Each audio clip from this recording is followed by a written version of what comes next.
What's up? This is Louis from FreestyleMania.com. I have Rocky, formerly of Spanish Fly, also known as Lorenzo.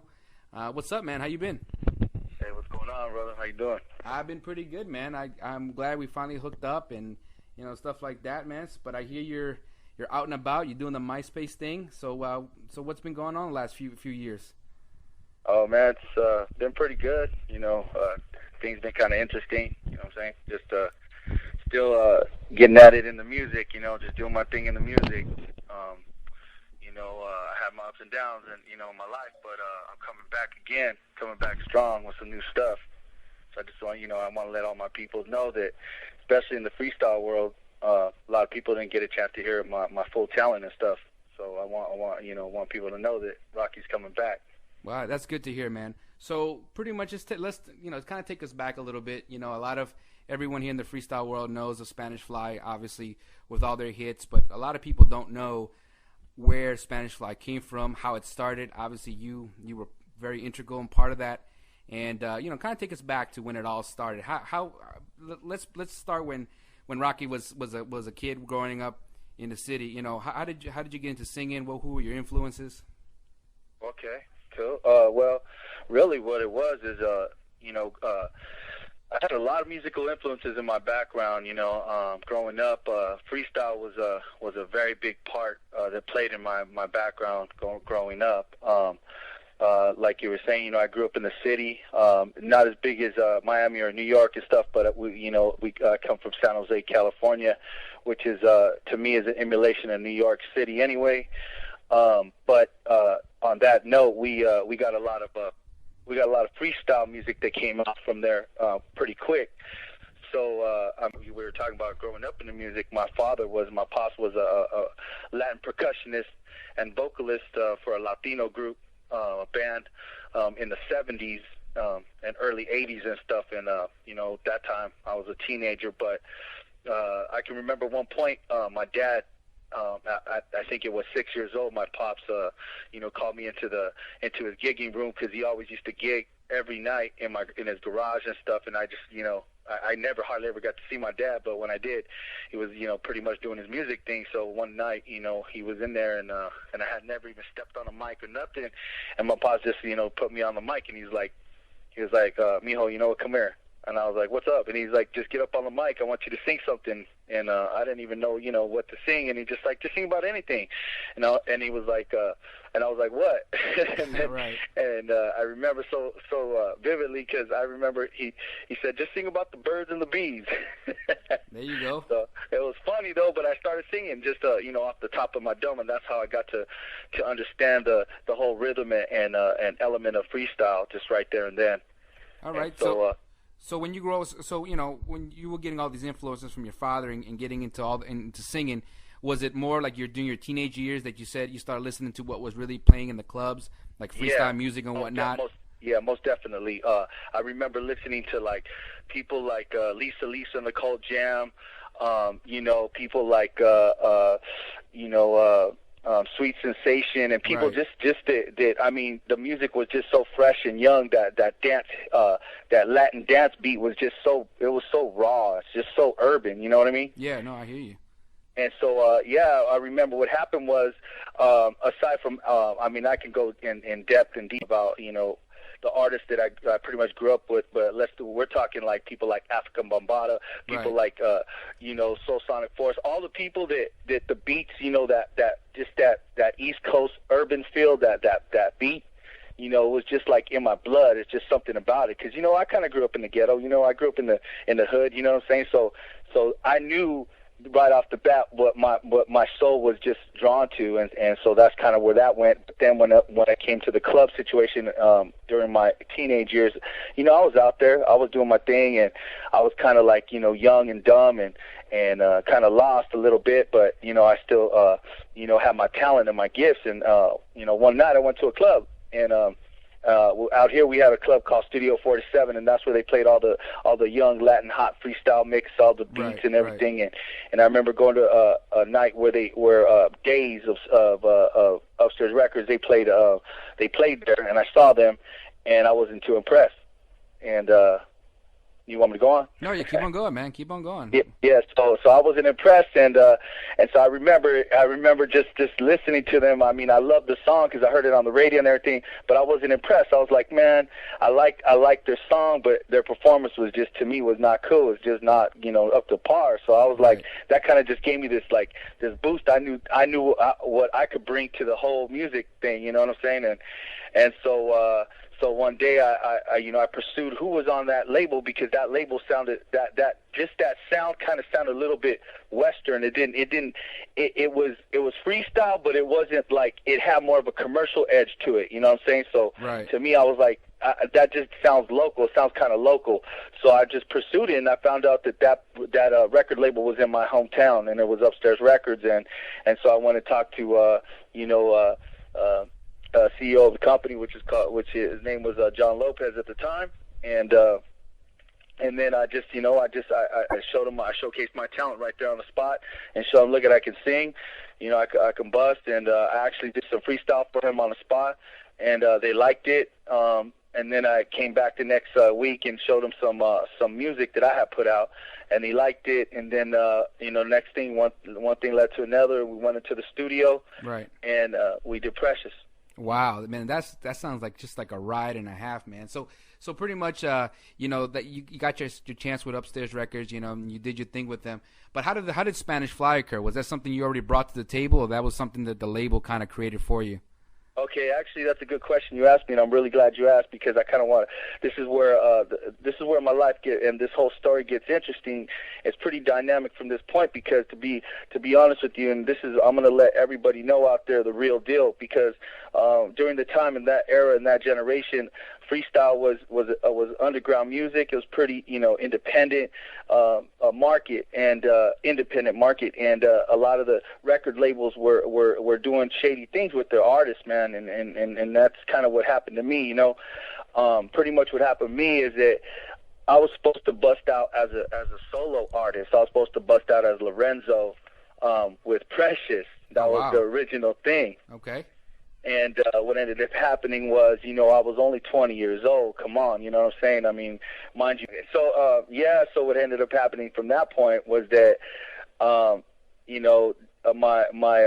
label decided that they were going to just start taking advantage of my youth, man. My inexperience in the streets and the whole music thing, because independence didn't have that whole legitimate form to run orderly under, that whole, that legalistic type of deal with majors, you know what I'm saying? This is an independent record label, so they did their own thing, and if it meant streetwise, that's what they were going to do, and so I was just another young artist coming into a young record label, independent label, and that's what happened to me, man. They just said, you know what, you want to do a solo thing, but we're going to look at it from a whole nother standpoint. We want to put you out as a group.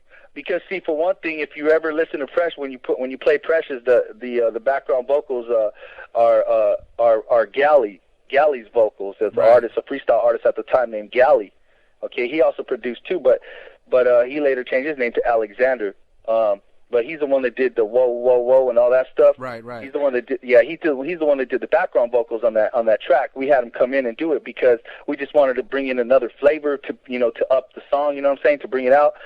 And that's what ended up happening. But Galley didn't want to get involved in the politics. He didn't want to get involved in all the antics of this whole thing that was going down with Upstairs Records, because he could already see it coming. Exactly. And so what happened was he just decided to back out and not go further with anything, but just get paid for what he was on, which was the background. So that's what happened. And then so they decided just to do a group. Let's just do a group. And me, young, and just wanted to get my name out there. I just wanted to get my foot in the door, get my feet wet, and just get up in it. Agreed to it. And so I just they asked me, well, what kind of group do you want to do? And I said, well, it's going to have to be definitely a Latin market. It's going to definitely have to be commercial, and it's definitely going to have to stick to a new freestyle sound. You know what I'm saying? So right. Let's do. So then that's when I said, well, let's do a Spanish Fly. Because what happened was they brought in a dude who didn't do nothing on the record.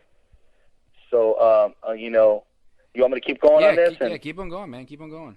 Okay, yeah. So he didn't do nothing on the record, man. And what's interesting is I was kind of already a red flag, went up in my mind and stuff. I was like, man, they're gonna bring this guy in. He didn't do nothing on the record. He's just, a part of the look and stuff. And I started kind of waking up to the whole thing of what was going down, and Milli Vanilli was starting to come into my mind, and I was like, dude, I don't want to be known for like no fake stuff. I mean, I'm my voice is real, and I'm the lead vocalist, and that's my voice, and that's me singing. But this dude didn't do nothing. If the word gets out, that could be my my reputation and stuff. And so, but I went with it, man, and I allowed them to go ahead and do that. But here's the deal: was to me, during that time, that was just a whole exploitation type of propaganda type of move. Wow. Because it went sour for me in the end. And I will go more into detail if you have more questions. Yeah. Oh no, we got more. No, definitely. I mean, I see. Pretty much it looks like the record label from there kind of took control of everything. That you wanted, that exactly. You guys were going through. But like with Precious, I mean, was that something that you came about with, or did you help write it, or did they? Oh, my bad. Yeah. Getting back to Precious. Well, the thing about Precious was, I brought him my music, okay, and because of the control issue, they just wanted to, that was the whole style in those days was, for record labels, it was all about control, man. And if you did your own music, but you were good and you had potential and you were a signed artist, they didn't want you at that time to do your music or produce your own music. And so that's pretty much what happened with me. They were like trying to keep control of that, so they just said, "No, let's just do our music. Let's do our thing." So they just showed me some tracks, and I was like, running through tracks. They showed me like, they let me listen to a library of tracks and stuff, and I was like, okay, cool. No, not this one. Oh, I like that one, but nah, it's all right. But nah, but then when it came to the track of Precious, just the music, I was like, that's dope. I like that right there. And I think, anyway, so that's what happened. And so I like Precious, and we were excited about it because that's the one I wanted to do. And they were like, okay, well, here's the deal. On this track right here, because Days was a group a signed group on the label as well. Right. I remember. And they had already done Girl, and Girl was pretty, it was a pretty dope jam, you know what I mean? I love that song, man. Right. And so I, got a big following, and so I was already like excited that, I was going to do something that somebody had already kind of like touched, and it was already, you know what I mean? Yeah, I hear you. I was just going to bring my own flavor to it. So that's what happened. They showed me a couple of lyrics is what happened to that track. And I was like, yeah, but they even tried to sing it to me. But what happened was Bobby Bahinas of Days, which is the writer, not the full writer of Precious, but he was like the co-writer of Precious. He's the one that was like, he wasn't even around. He was like in L.A., and at that time I was in San Jose. So we didn't even make contact. We had no contact. I didn't even know how the melody of Precious went, how he wanted it. Nothing. I just did my own thing with it, basically. Right. So they showed me a few things, and there was just a few lines, and it was just Precious, whatever, right? And I was like, cool. I like the lines. I like the track. I'm gonna just do my own thing with it, and that's exactly what happened. I started singing it, and I just started making it, and then when it came, because what was written was basically just two lines of Precious on the hook.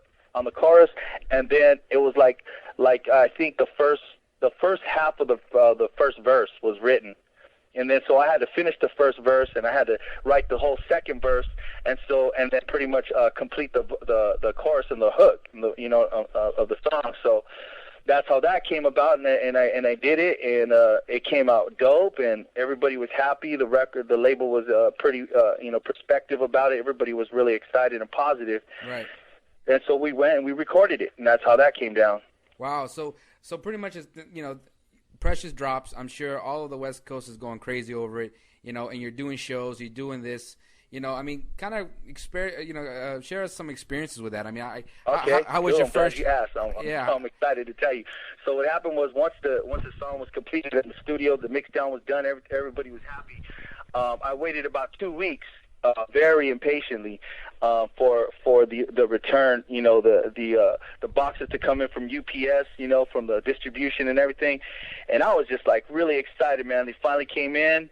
I had my signing, my signing party the next, like, I think it was the next week.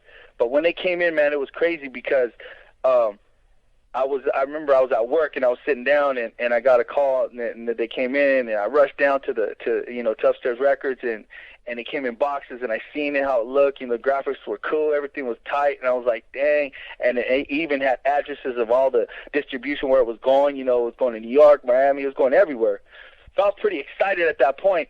And then I grabbed, a box. John gave me a box. It was cool because he gave me a box.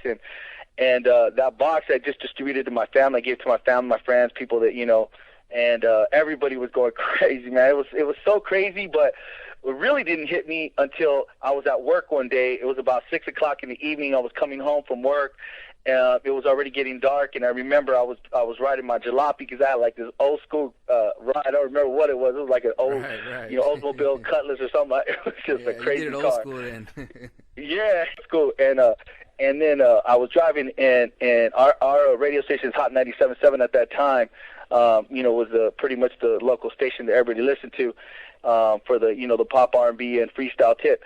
And so all of a sudden I was driving, I had my radio on, and all of a sudden my song comes on, and I'm at a stoplight, and ready to turn into the intersection. And I just, you don't understand, man. It was like in the movies. Like I heard the song and I was on the radio, and I just I screamed. I was just going crazy. I was like, this is me, And I was like, I got out of my car. I kind of did like a little, a little groove and stuff, and I was just like excited. Everybody's kind of tripping on me, but. It was just crazy because then I got in my car and I started rolling to my jam, and that was the first time I heard my song on the radio, and it was just crazy. It was just outrageous, man. Man, I bet the same thing happened when you did your shows, huh? Oh, man, and then from that point it was crazy because, we're talking like from overnight, man, local success, and then it went international. But I remember doing shows from that point. It was like my shows were just sold out. Everywhere. We did shows. There was not a show that was not, capacity under 1,000 people. Wow. That's just how crazy it was during that time.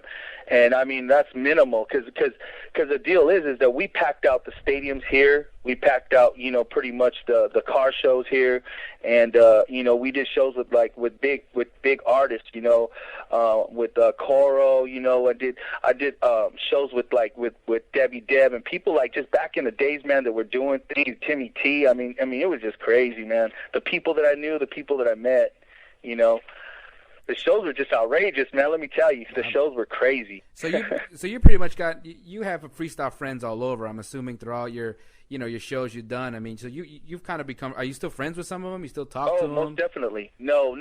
The thing is that time passes, Louis. You know what I'm saying? Yeah. And people kind of go different directions and stuff, and people lose contact and stuff. But with me, what happened was during I'll get into my story, but I don't keep too much contact with people, but I did develop some relationships along the way. Yes, so there are many artists that do know about me. They just don't know that I'm back up in the game. You know what I'm saying? I hear you, man. So were there any people you dated or anything like that back in the day, or no? Well, it's kind of crazy because I don't really want to get too deep into this because I don't want to disrespect people, but I have my time. I could say that that there was a freestyle icon, and I'm sure everybody knows who Lil Susie was and stuff, and we kind of talked to stuff, and we had some time out there, and it was just one of those things, in the music time, you know what I mean? Right. No, I hear you, man. Go ahead. So pretty much sounds like during the while of Precious and getting you were on your label and you were doing this thing for a moment there, it seemed like things were kind of moving your way, but at the same time, obviously I think a lot of the freestyle world doesn't know that that you weren't part of the second movement of Spanish Fly, if you will, where the album was called Anything You Want with the guy Milo and the other guy. So obviously something had to have happened, and there were always rumors out there that something happened. What happened to where after this positive thing of Precious happening and you go on touring around meeting these people, what kind of tension started happening that these rumors have surfaced up? What's true and what's not? And I guess that's what kind of boils down to this interview. What really happened at the very end? Okay, well, that's a very good and interesting question. I'm sure that was going to lead to this anyways, because, like I said, going back to the things about upstairs, man, like I said, I mean, majors and independents, they're two different worlds, and that's why kind of after a certain era, I don't know if you remember, like in the rap started, bringing up the independent side started getting stronger, and they started just, doing the independent, started really making a comeback because, from a standpoint of where I came from, you didn't have very many major labels, because I wasn't in LA, I wasn't in Los Angeles where Capitol Records was, and like I said, I mean I'm in a big city, but with one major independent label, and that was Upstairs Records. Right. And so like I said, what went sour was, man, I had my fame and my go ahead. No, go ahead. I didn't say anything. Yeah, so my bad. It's probably the phone, but no, because like I said, everything was going good. I was doing shows, I mean, meeting a lot of different stars, being, having just living that whole rock star life, as they put it. I was living that whole life, man. But what ended up happening was, this is kind of crazy, because here's the real deal. I was not what people thought I was, at the time. In other words, my talent is what it was, but my status quo, as far as like me owning cars and me having money and me, just high rolling and that whole genre thing, right. That was not me, man. I mean, I made it look like that, but see, at the time it was like I was suffering because my label wasn't taking care of me, man. When I got signed, it was not something that. Hello? Yeah, I'm right here, man. Yeah, okay. When I got signed, it was not something that, I had a second guessed. I thought, that was a whole part of the whole thing, you know what I mean? So to me, I just went with it, but what ended up happening was I had no place pretty much to stay, and it was kind of crazy because, here was a star. I mean, here was a up-and-coming, a rising star that had a hit song on the radio, but here I was at Upstairs Records, nowhere to go back to lay my head, and no job, but still just right in the wing with this song and my fame, but with no money in my pocket. You know what I'm saying? No money in my pocket at all. But I would be walking down the street, strutting like John Travolta and Staying Alive, you know what I'm saying, down the street. Right. But and then listening to people bumping my jam, on the street. I mean, raw. Like, I mean, it was like, it was the thing to bump, And I would be like, dang, that they're bumping my song, but they just don't know that I'm not living the life that, that's portrayed. And I'm like getting really frustrated. So I'm coming back to my record label telling them, look, man, are you guys going to take care of me or not? You going to, we going to do this or not? Because this was during the time when I had just finished my follow-up song for Precious. And this was like, the follow-up radio song that was going to be, put out for the full album. And so what ended up happening was we had our conflict, man, about that. It didn't go down right. I got frustrated, and I pretty much said, you know what, if you guys ain't gonna take care of me, I'm gonna go pursue my own thing. I'm gonna go do my own thing. So I pretty much didn't care, that my contract, if to them it was breached, because I don't even know what type of thing that they put on that contract, but I just didn't care. I just didn't like the way I was treated, man. I mean, it would come time for shows, and I would get 2 G's, and I'd have to pay out, $1,800, for this person and that person, this promotion person that didn't even need to be on the promotions, or this other person that, and really in the end, it went back to the label. Right, so, right. It was just frustrating. So and then here's another thing. I'd be taking the bus after a major concert that I would do, and then people would see me on the bus and they would go, "Hey, aren't you, Lorenzo? Aren't you Spanish Fly?" It would be crazy, man, because I'd be on the bus and they would see me and it would be embarrassing, dog. Yeah. So I'd be so to make it straight, that's what happened, and I couldn't handle it, so I just left, man. So what ended up happening was, once I left, me and John, the whole deal went sour. Right. Precious was still out there; it was still a big hit, but they had no group. Right. They had no group. So what they said they were going to do was they were just gonna they didn't care what I had to say anything about it. They were just gonna put somebody else up and make a group with the Spanish Fly. So that's basically what they did, man. They they used their power and their control to take my name and to take my songs and kind of deceive the people to make them think that in other words, they just filled that gap, right? That gap of what happened between me and them, and covered it up by bringing in two other guys that didn't even do nothing on Spanish Fly, no Precious, no Spanish Eyes, because that was my follow-up jam, and nothing, and so that's how that went down. So after you left Upstairs Records and you left, I assume that you pretty much walked away with nothing. You didn't get any royalty fees. You didn't get any type of rights to the group or nothing. You just kind of washed your hands away. Me and John Lopez, we had an understanding, an agreement that my publishing was going to go towards my writing credits, that my publishing was going to go towards my vocal credits and everything. And I never seen a dime or a penny of that money, my brother. Nothing, man.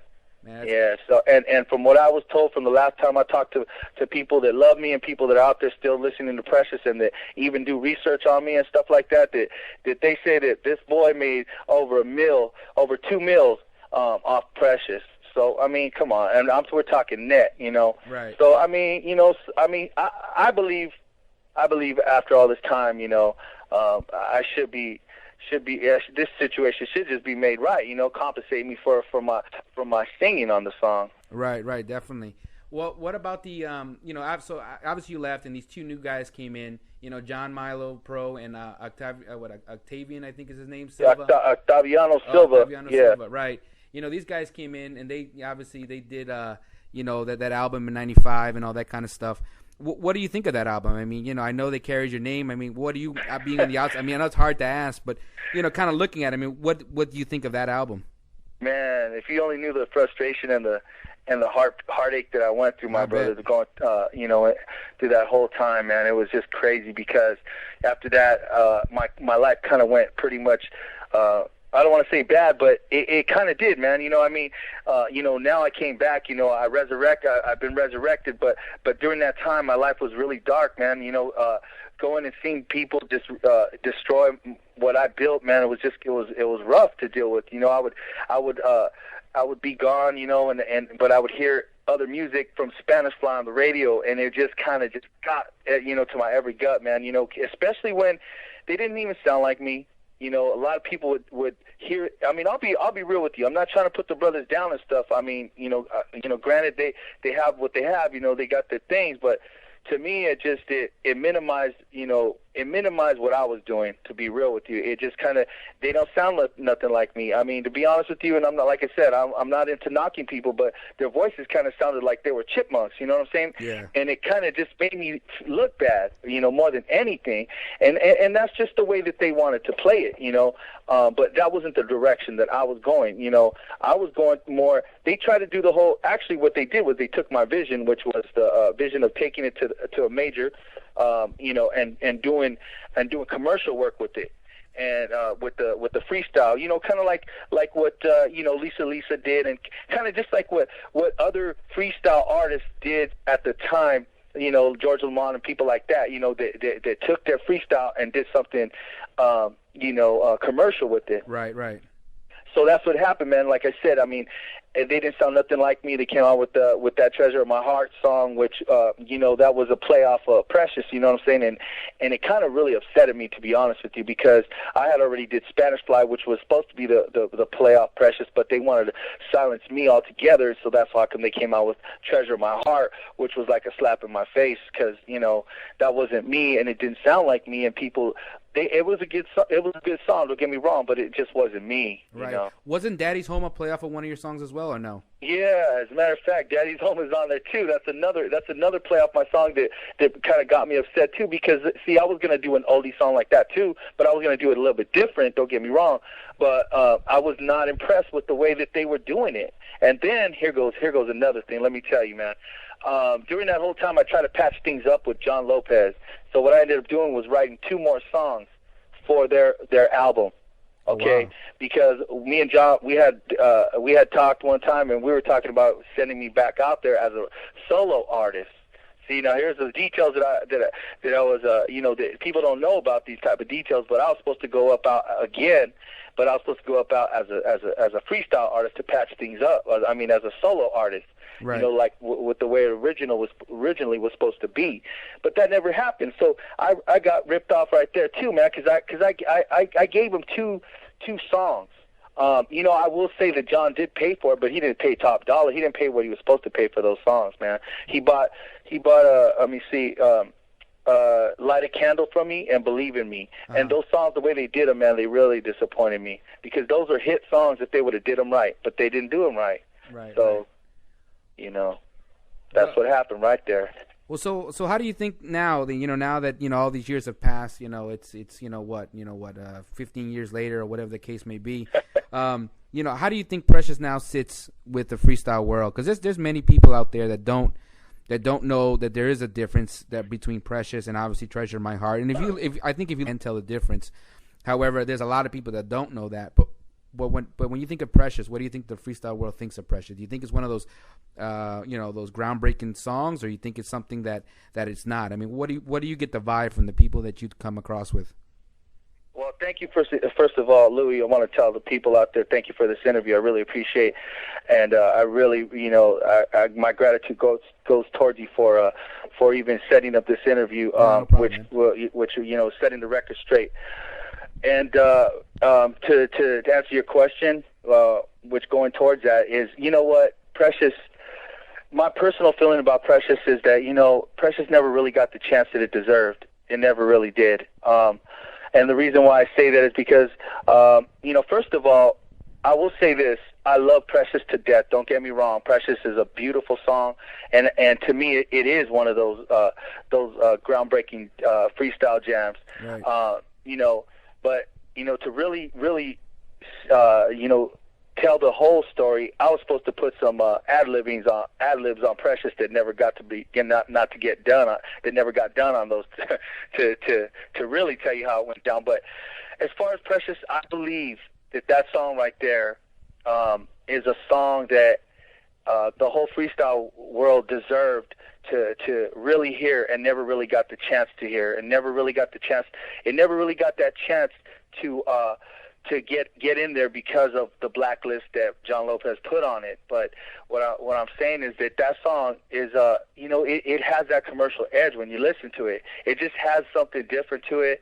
It's a song that I've everybody that hears it, I've never ever heard anything negative about it. Right.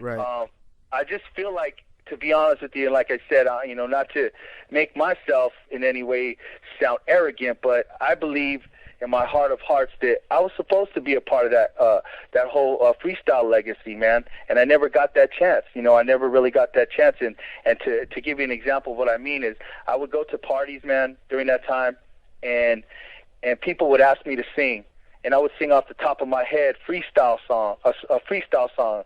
Not nothing that I wrote, or not nothing. I would make it up off the top of my head, and people would trip. I had it like that back in the day. It would just come naturally, and I thank God for it. But that's how come I just feel that people never really knew anything about me or Precious or where I even came from. They always thought it was a part of the other Spanish Fly. Right. And we're nothing related. Right. In that respect. So. Well, to clarify also, and I think a lot of people get confused with this, is that obviously there's also another Spanish Fly, but they did rap music out in that area, right?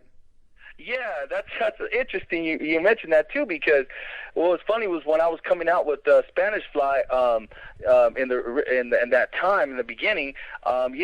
We got contacted by Spanish Fly Los Angeles because they're a rap group. They were a rap group, but we were doing freestyle. They were doing rap, so we came to an agreement, and we all just, everything was cool right off the top. They didn't trip. We didn't trip. Because so what? They're doing rap. We're doing freestyle. We're doing singing. They're doing rapping. So that's how that went down. Yeah, I know. A lot of people get that confused sometimes. I think some of the, even the major websites, when I say major, I mean like All Music Guide. I think for one time they actually combined the Spanish Fly history of the freestyle Spanish Fly to the rap, and they kind of combined them together. So that was just something that I think a lot of the people just don't know, too much about. So now it's 2007. You know, you're out here. You know, you seems like you're coming back. Obviously we bumped into each other in MySpace. Looks like you're doing some rap and hip hop. What's is that your new direction, or you have some secrets still, or some freestyle secrets still in the vault? Yeah, man, it's crazy how this is all happening because, you know, like I have this thing on MySpace. I say, you know, freestyle's in my blood. You know, that's my blood. You know, that's in me. You know, but really, people don't know about me as well is that, you know, I have a very strong R&B influence within my blood. You know, I grew up in R&B. You know, like I said, my pops was a Latin R&B percussionist and vocalist. You know, and you know, I grew up to, you know, Motown sound, and just that whole thing was just always embedded in me. So naturally, my roots is going to revert to where I came from. You know, but yeah. So right now, I've evolved into another artist. I mean, you know, like I said, I've been resurrected recently, just resurrected, man. Out of just like, it's like if God just put those, you know, when somebody has a heart attack and you know, those people, they just put those things on their chest and just boom, you know, shock them back to life. That's kind of what happened to me, man. It's like all of a sudden, just all this music is coming out of me, and I've been resurrected into a whole nother type of artist, you know. And so I'm working on a rap album right now. I'm working on a hip hop and R&B album right now, and you know, I want to see pretty much what the people want because I still got freestyle in me, and I'm actually going to put out some freestyle as well, and I am going to give people a sample to listen to that, you know, when they hear this interview. I'm gonna you know, drop a freestyle track so they can hear, you know, where Rocky's at right now. Man, so we have a lot to look forward to. So pretty much, you know, where can your fans contact you? Obviously, you know, you said you got all this stuff coming out. Obviously, you know, we know it takes time, it takes money, it takes all that kind of stuff to make it happen. But when it does, I mean, do you have a website, or do you have? Obviously, you have a MySpace, but just kind of, you know, share with us all the avenues that all your fans can contact you. Well, yeah, for people that are really interested in hearing my music and you know, getting familiar with my whole genre, my style and stuff like that, you can find me on MySpace. You know, I do have a MySpace, two MySpace pages. You know, my personal page is Rocky BC. You can find me, of course, at www.myspace /RockyBC.com. Or is it the other way around? Yeah, it's just MySpace.com. Yeah. Yeah. So, and then I also have the www.myspace.com /DePos Music, which is my freestyle page. Okay.